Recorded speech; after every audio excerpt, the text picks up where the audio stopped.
ભરૂચ લોકસભાના સાંસદ મનસુખ વસાવાએ જાહેર મંચ પરથી છોટુ વસાવાના વખાણ કર્યા છે। તેમણે કહ્યું છે કે આદિવાસીઓ માટે જે કોઈ આજે સમાજમાં લડી રહ્યો છે, તેમનો અવાજ બનીને લલકારી રહ્યો છે તો તે છોટુ વસાવા છે। જણાવી દઈએ કે મનસુખ વસાવાના નિવેદને નર્મદાનું રાજકારણ ગરમાવી દીધું છે। ત્યારે શું વાત તેમણે કહી હતી, ક્યાં વાત કહી હતી, વાત કરીશું આ વિડીયોમાં। નમસ્કાર દર્શક મિત્રો, સ્કાયનેટ મીડિયામાં આપનું સ્વાગત છે। હું છું ફૈઝાન।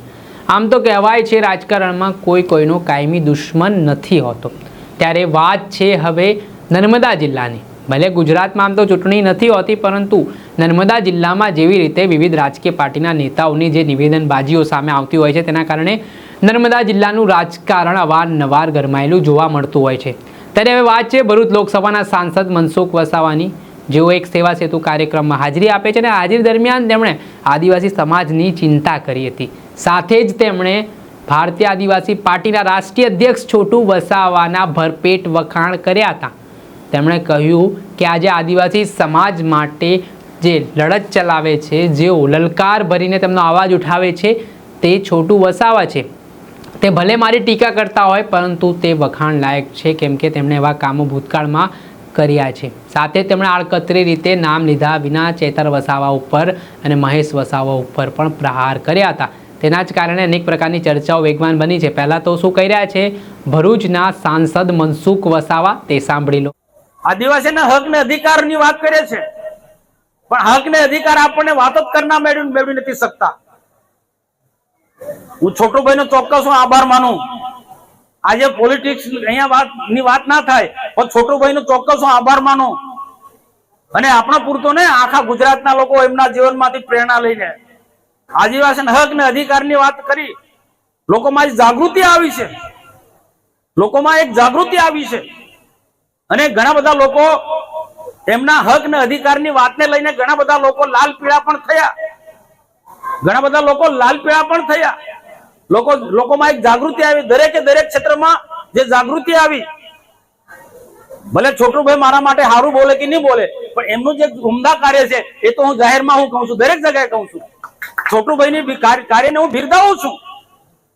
છોટુભાઈને પણ એ નિરંતર ચાલવું જોઈએ, એ નિરંતર ચાલવું જોઈએ। વહાણ જ્યારે હોય, બધું સામાન માલ વેપાર ધંધો હોય તો વહાણ કેટલું ભરપૂર હોય, પણ વહાણની અંદર કાણા પડે ને તો બધું માલ સામાન પણ જતો રહે ને। પેલા દેડકા ઉંદરો હોય ને, એ કાણા પડે એટલે વહાણ ડૂબવાનો હોય, જહાજ, એ જહાજમાં કાણા પડે, બાકોરો પડે એટલે પેલા દેડકા ઉંદરો ખરા ને, કેટલા મોટા મોટા કોળ ઉંદરો કૂદી કૂદી નાહી જાય। આ છોટુભાઈ ની એ દશા થઈ। તેમના વાહનમાં બેઠેલા કોળ ઉંદરો અને દેડકા અને બધા ઉંદરો બધા કૂદી કૂદી નાહી ગયા ને એમને એકલા પડી મૂકી દીધા છે।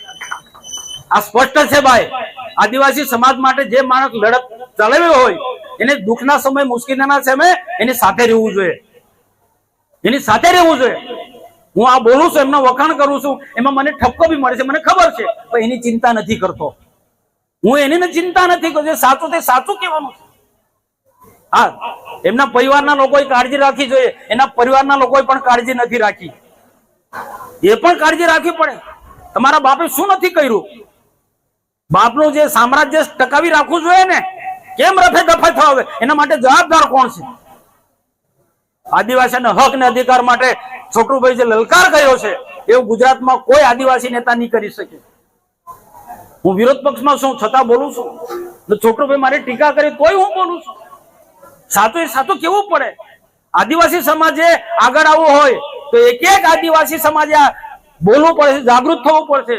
સરકારની યોજના ઘણી બધી છે આદિવાસી સમાજને લગતી। હતા ભરૂચ લોકસભાના સાંસદ મનસુખ વસાવા, તે મોઢે જ લોકોને સંભળાવી દેતા હોય છે, અધિકારીઓને જાહેરમાં તતડાવી દેતા હોય છે, અને તેમણે જેવી રીતે જાહેરમાં છોટુ વસાવાને લઈને વખાણ કર્યા, તેના કારણે અનેક પ્રકારની ચર્ચાઓ રાજકીય ક્ષેત્રે પણ વેગવાન બની છે। એવી પણ ચર્ચાઓ થઈ રહી છે કે શું મનસુખ વસાવા આગામી સમયમાં છોટુ વસાવા સાથે હાથ મિલાવી રહ્યા છે, શું તેમને પણ ભાજપમાં જોડવાના પ્રયાસો કરશે, તેવા અનેક અત્યારે રાજકારણમાં ચર્ચાઓ અને વાતો લગાવવામાં આવી રહી છે।